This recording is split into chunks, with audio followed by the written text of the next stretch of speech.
हाय दोस्तों, कैसे हैं आप सभी। आप लोगों का मेरे यूट्यूब चैनल प्रेम फ्री एजुकेशन पर स्वागत है।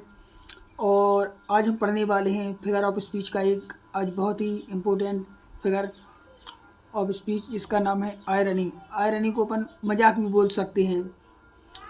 तो irony is the use of word that means the opposite of what you really think specially in order to funny.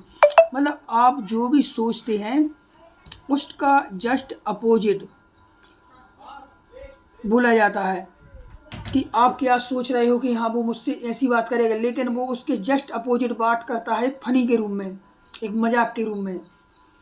उसका लगभग सेंस वही निकलता है लेकिन वो मजाक के रूप में बोलेगा और जस्ट अपोजिट बोलेगा, तो उसे ही मजाक वो कहते हैं। जैसे कि आप मूवी देखने का भी एक हफ्ते से प्लान बना रहे हैं और आप मूवी देखने के लिए सोचा कि मैं कल सुबह वाली से 9 बजे से जाऊंगा, और आप सभी दोस्तों को भी आपने बता दिया है, लेकिन कल आप जब पहुंचे तो आप थोड़ी सी लेट हो गए और टिकट थी जो वो ख़त्म हो गई। तो अब आपके दोस्त बोले क्यों, कैसी थी मूवी, अच्छी लगी, कौन सी सीट मिली थी, आगे वाली पीछे वाली। तो मतलब दोस्त क्या उड़ा रहे, आपका मजाक उड़ा रहे। उनको मालूम है इसको सीट नहीं मिली, इस मूवी देखने नहीं गया, लेकिन वही है वो आपका मजाक उड़ा रहे। हाँ बहुत अच्छी मूवी थी यार, तू तो आगे बैठा था, तुझे आगे वाली सीट कैसे मिल गई। तो मतलब उसका जस्ट अपोजिट है ना।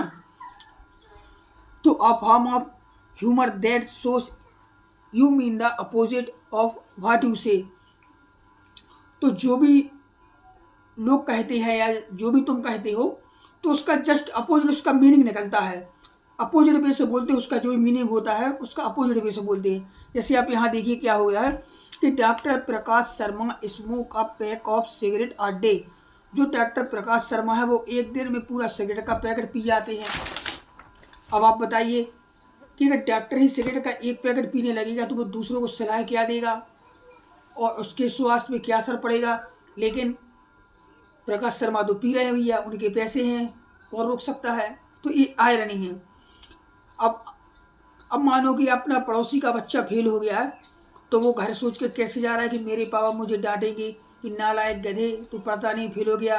लेकिन उसके पिताजी ने उससे क्या बोला, देखो दिस इज माई ब्रिलियंट सन, यह देखो मेरा होनहार बच्चा, who failed out of college, जो पूरे कॉलेज में फेल हो गया। तो मतलब आपकी तारीफ भी कर दी कि दिस इज माई ब्रिलियंट सन, यह मेरा होनहार बच्चा, who failed out of college, जो कॉलेज में फेल हो गया पूरे कॉलेज में। तो कहा तो वही, लेकिन क्या आयरनी के रूप में, मजाक के रूप में कहा। अब अगले वाले देखियो, तो ये वाले जो उदाहरण हैं ये अपने हैं सिचुएशनल आयरनी की। अभी अपन आगे पढ़ेंगे, आप उदाहरण भी देख लीजिए तो आपको कुछ समझ में आ जाएगा। एक काम करिए, पहले आप उसका वो पढ़िए, कॉन्सेप्ट पढ़िए। तो पहले देखते हैं कि आयरनी होती है अपनी 3 प्रकार की। एक होता है वर्बल आयरनी। वर्बल आयरनी का मतलब होता है जो बोलकर आयरनी की जाती है, बोलकर मजाक किया जाता है। तो वो होती है जैसे अपन ने यहाँ पढ़ा कि Prakash Sharma smoke a pack of cigarette a day, this is my brilliant son who failed out of the college. तो ये सब वर्बल आयरनी है कि verbal irony is a figure of speech where the speaker say the exact opposite what he or she intend. तो उसमें just opposite बोला जाता है, जो ही और सी सोचता है कि हाँ ये बोलेगा, लेकिन उसको जस्ट अपोजिट बोला जाता है। Some writers use verbal irony to directly criticize और mock। तो कुछ राइटर्स जो होते हैं आयरनी को मतलब क्रिटिसाइज, निंदा या मोक के रूप में उपयोग करते हैं। वो ये ड्रामेटिक आयरनी। अब ड्रामेटिक आयरनी क्या होता है, तो dramatic irony is a figure of speech where the audience और reader knows more about the outcome of the story than the character in a film, novel और play। तो जो अपनी ड्रामेटिक आयरनी क्या होता है, जैसे अपन मूवी वगैरह में देखते हैं कि कोई हीरो है और विलन है, तो जब हीरो विलन को मारने जाता है तो वो छिपते छिपते आराम से उसके घर में घुसता है। अपन को मालूम, अपन देख रहे हैं मूवी तो अपन को पता है कि हाँ वो गेट पर आ गया है, वो धीरे धीरे रस्सी से ऊपर चढ़ रहा है, वो जीने पे हर है। हाँ हाँ, तो मतलब अपन देख रहे हैं, लेकिन विलन को मालूम नहीं रहता कि हीरो कहाँ है। लेकिन अपन को मालूम है, अगर कोई अपन नोवेल पढ़ते हैं तो अपन को हाँ इसके आगे अब ये होगा, इसके आगे होगा, अपन को पहले से लगता है, आभास हो जाता है। इसी प्रकार कोई नाटक होता है और कोई भी धार्मिक नाटक, महाभारत है, रामायण होगी, तो अपन को मालूम है कहाँ कि राम जी अब रावण को मारेंगे, लेकिन रावण को थोड़ी मालूम है कि राम जी मुझे मारने आ रहे हैं या कुछ भी। तो यही होता है ड्रामेटिक आयरनी। तीसरा होता है सिचुएशनल आयरनी।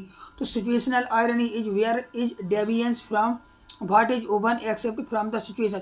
तो ये जो रहता है कि सिचुएशन रहती है, इसमें सिचुएशन देखकर इसमें आयरनी हो जाती है, मजाक पैदा हो जाता है कि क्या हुआ। अब ये वाले उदाहरण आप देखिए, इसी के एग्जाम्पल है कि the fire station burn down.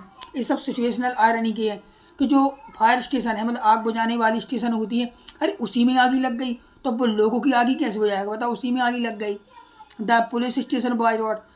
Police किस लिए होती है, चोर को पकड़ने के लिए, लेकिन पुलिस स्टेशन में ही चोरी हो गई, तो ये भी आयरनी कौन सी है, सिचुएशनल आयरनी, मतलब एक परिस्थिति से संबंधित आयरनी या मजाक वही होता है। The teacher failed to test. अब तो शिक्षक वही टेस्ट में फेल हो गया, बताइए, बच्चे तो ठीक है, टीचर ही हो गया फेल, तो ये क्या है, situational irony. The marriage counsellor gets a divorce. अब जो मैरिज काउंसलर होता है, मतलब समझौता कराने वाला होता है पति पत्नी का, पता चला कि वो पहले से ही 3 तलाक लेके बैठा है, जो अपना खुद का समझौता नहीं करा पाया वो दूसरों का घंटा कराएगा। ही इज अ पायलट, वह है जो पायलट है, but he is afraid of height, लेकिन उसे ऊंचाई से डर लगता है।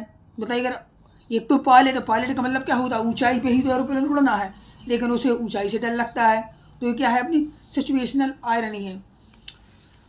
तो मित्रों, मेरे द्वारा पढ़ाए गए आयरनी फिगर ऑफ स्पीच आपको समझ में आया होगा, और मैंने आपको जिस तरीके से पढ़ाया है, तो पढ़ाने का तरीका भी मेरा थोड़ा हटके होता है।